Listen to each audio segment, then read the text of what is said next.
Insights channel, Steve here again, and here is chapter 12 from my book ENOCH INSIGHTS. I'm continuing on from last time, and this is reading about Rome, prophecy vision about an eagle or three-headed eagle and the coming empire of Rome, predicted very accurately 500 years before it even happened, and about the same time as Daniel the prophet. This is Ezra the prophet.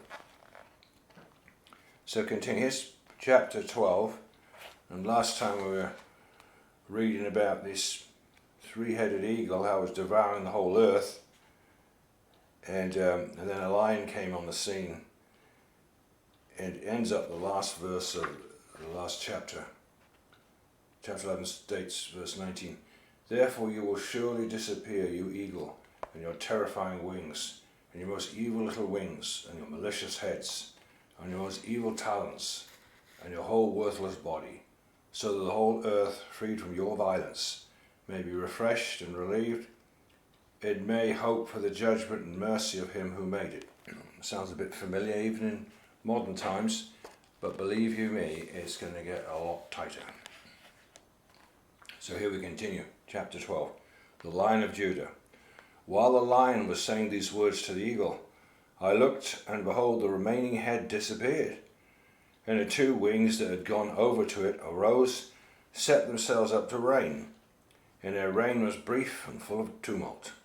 And I looked, and behold, they also disappeared, and the whole body of the eagle was burned, and the earth was exceedingly terrified. Then I awoke in great perplexity of mind and great fear, and I said to my spirit, Behold, you have brought this upon me, because you search out the ways of the Most High. Behold, I am still weary in mind and very weak in my spirit. Not even a little strength is left in me, because of the great fear with which I have been terrified this night. Therefore I will now beseech the Most High, that he may strengthen me to the end. And I said, O sovereign Lord, if I have found favour in thy sight, and if I have been accounted righteous before thee beyond many others, and if my prayers indeed come up before thy face, strengthen me and show me, thy servant, the interpretation and meaning of this terrifying vision, that thou mayest fully comfort my soul. For if thou hast judged me worthy to be shown the end of the times and the last events of the times. Pretty fearful thing to be a prophet of God getting visions and dreams here like prophet Ezra. And he said unto me, This is the interpretation of this vision which you have seen. The eagle which you saw coming up out of the sea is the fourth kingdom, which appeared in a vision to your brother Daniel. Yes, you notice they lived in the same time, 500 BC. And also there's an expression here which shows the time period, because also Queen Esther, she lived in this same time, and she used the exact same expression here that you only find in Hebrew, or then translate to English, of course. This the expression they use here. If I have found favour in thy sight, you'll find that in the book Esther. You'll find that here in 2nd Esdras, and it's a very old expression that you only find in that time period, which I find very interesting. So it shows when it was written. It proves it. Just that expression alone. If I found favour in thy sight, it was expression at the time of the Medo-Persians. Okay. So visions of 2nd Esdras and chapter 11 and 12, as well as Daniel 7. 2nd Esdras mentions the book of Daniel in these chapters 11 and 12. Ezra mentions that the angel is telling him more information about Daniel's 7 vision given to Daniel in the book of Daniel. And Ezra mentions the fourth beast talked about by my brother Daniel, and states that the fourth beast is the monstrous eagle that's being described to him in 2nd Esdras chapter 11-12. These chapters are a perfect description of Rome in all of its ferocity. In Daniel 7:19, Then I wished to know the truth about the fourth beast, which was different from all the other beasts, exceeding dreadful, with its teeth of iron, nails of brass, which devoured broke in pieces, and trampled the residue with its feet. Daniel 7:23. And thus he said, the fourth beast should be the fourth kingdom on earth, which should be different from all other kingdoms, should devour the whole earth, trample it down, and break it in pieces. Comment number 1. In Daniel 7, Daniel is given a vision of 4 beasts coming out of the sea, one after the other.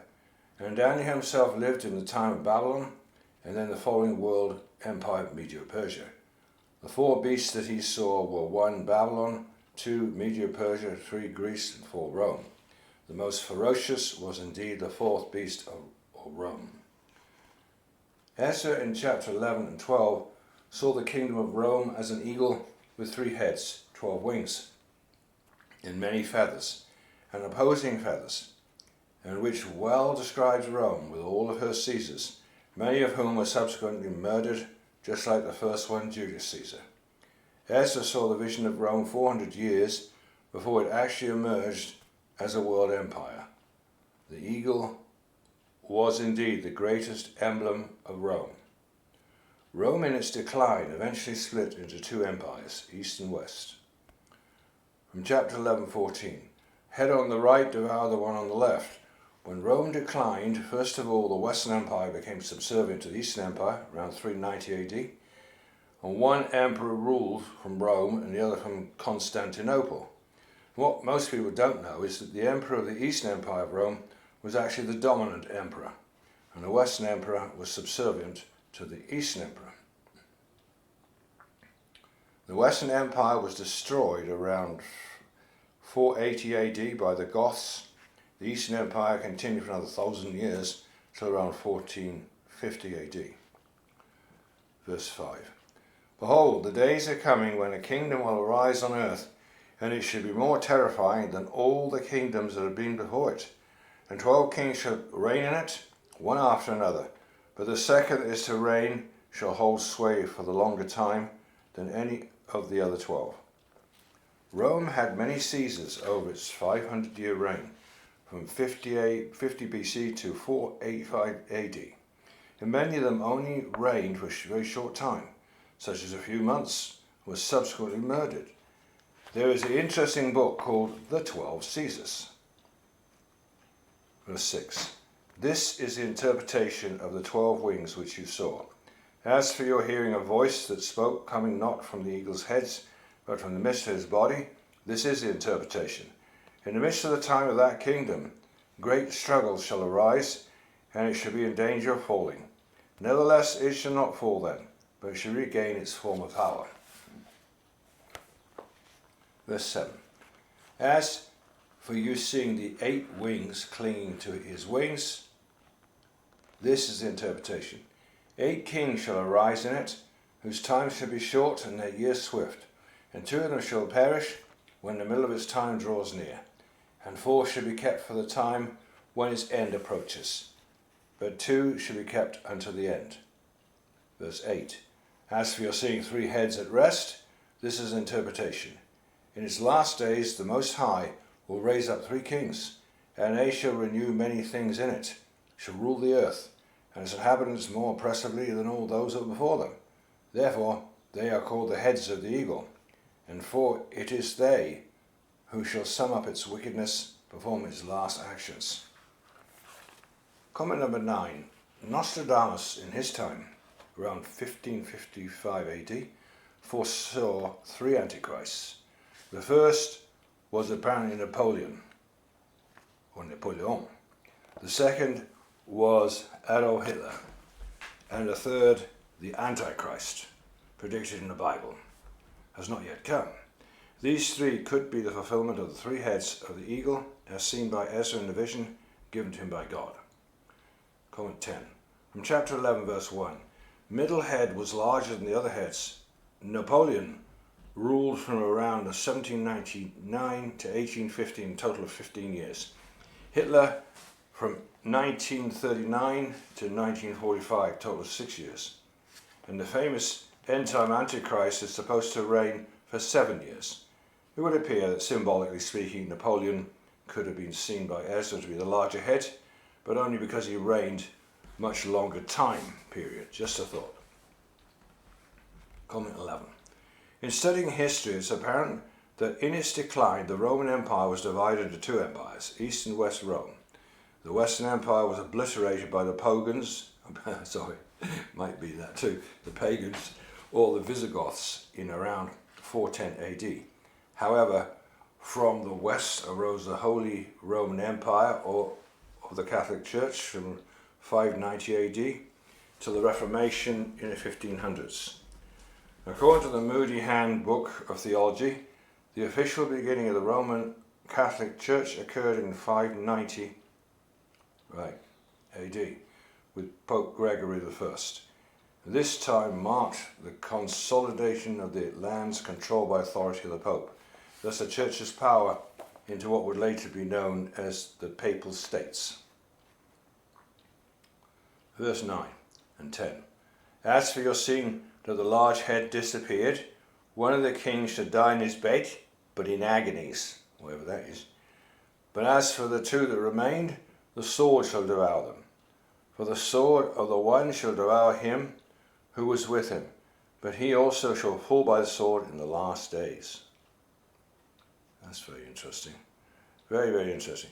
As for your seeing two little wings passing over to the head, which was on the right side, this is the interpretation. It is these whom the Most High has kept for the eagle's end. This was the reign which was brief and full of tumult, as you have seen. Comment 12. The last two dominant world leaders, according to the Bible, will be the Antichrist and the false prophet, who can do incredible miracles. It's interesting they're eventually killed by Jesus. How do they die?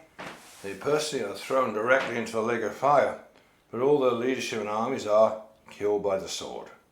Revelation 19, 20, 21.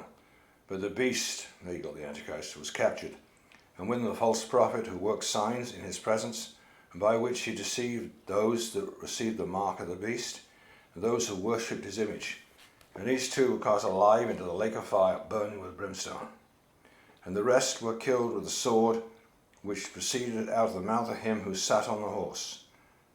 And the one sitting on the horse, of course, is again the Lion of Judah, and the Lion of Judah is shown in these two chapters here, 11 and 12, a lion.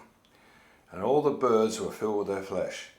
Verse 11, and as for the lion whom they saw rousing up out of the forest, and roaring and speaking to the eagle and reproving for his unrighteousness, and as for all his words you heard, this is the Messiah, whom the Most High has kept until the end of days, and who will arise from the posterity of David, and will come and speak to them.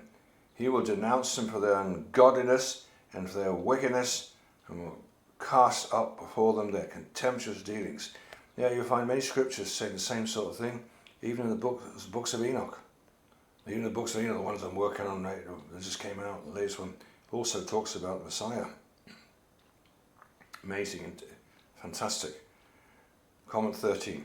Jesus was the Lion of the tribe of Judah, a direct descendant of King David, and was the Christ or the Messiah, and foretold by God himself to Ezra 400 years before Jesus actually came down to earth as the Saviour of mankind. Revelation 5:5. And one of the elders said unto me, weep not.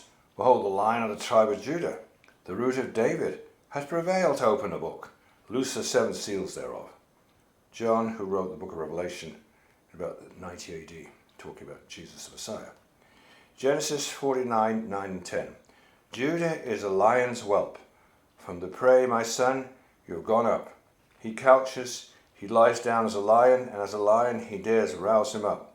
The scepter shall not depart from Judah, nor the ruler's staff from beneath his feet, until Shiloh comes, and him shall be the obedience of the peoples. That's written all the way back in Genesis 49. Comment 14. C.S. Lewis, who was himself a Christian, depicted Jesus as a lion, Aslan, in his famous books for children, The Chronicles of Narnia. Verse 12. For he will set them living before his judgment seat, and when he has reproved them, then he'll destroy them.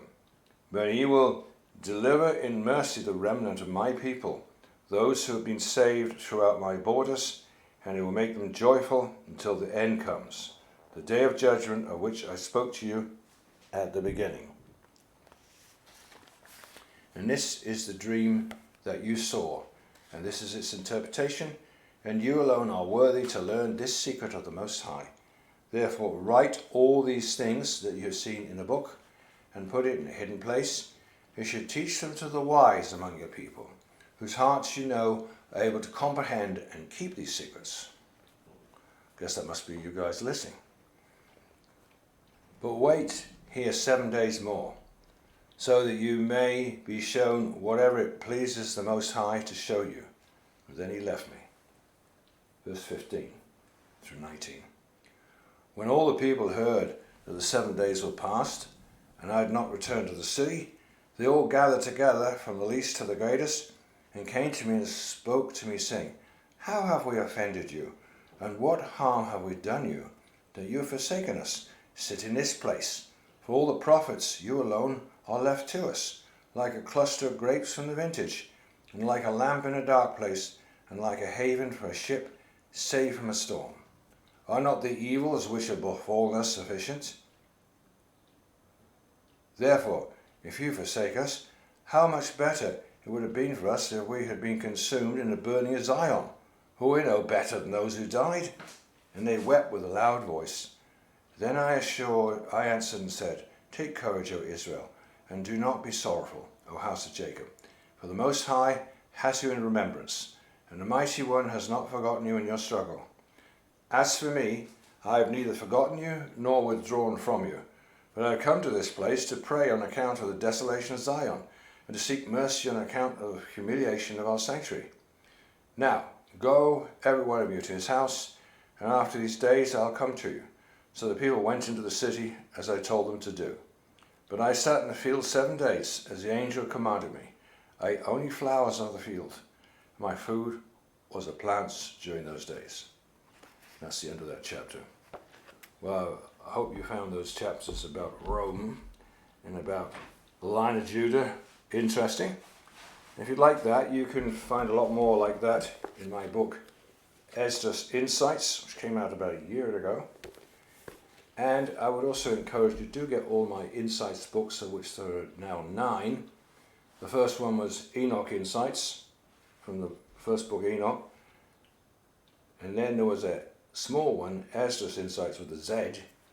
Then there was one which was Jasher Insights, book 1, and Jasher Insights, book 2. Then there was Jubilees Insights. Then there was Eden Insights, based on the lost books Adam and Eve. And then there was the Testament called Patriarchs.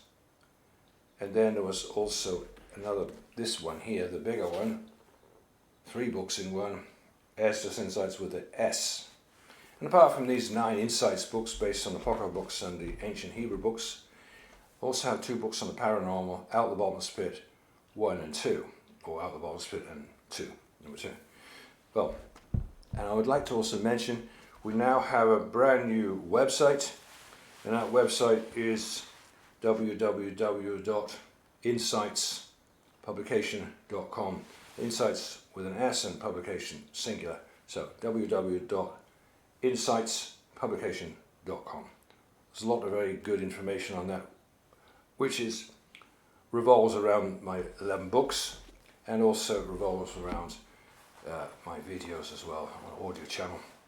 So I hope you'll take a good look at our new website. It's full of art. It's done by my daughter Suzanne. She's done an incredible job of the artwork's fantastic. This amazing stuff. So take a look there on the new website. So that's www.insightspublication.com. Bye for now.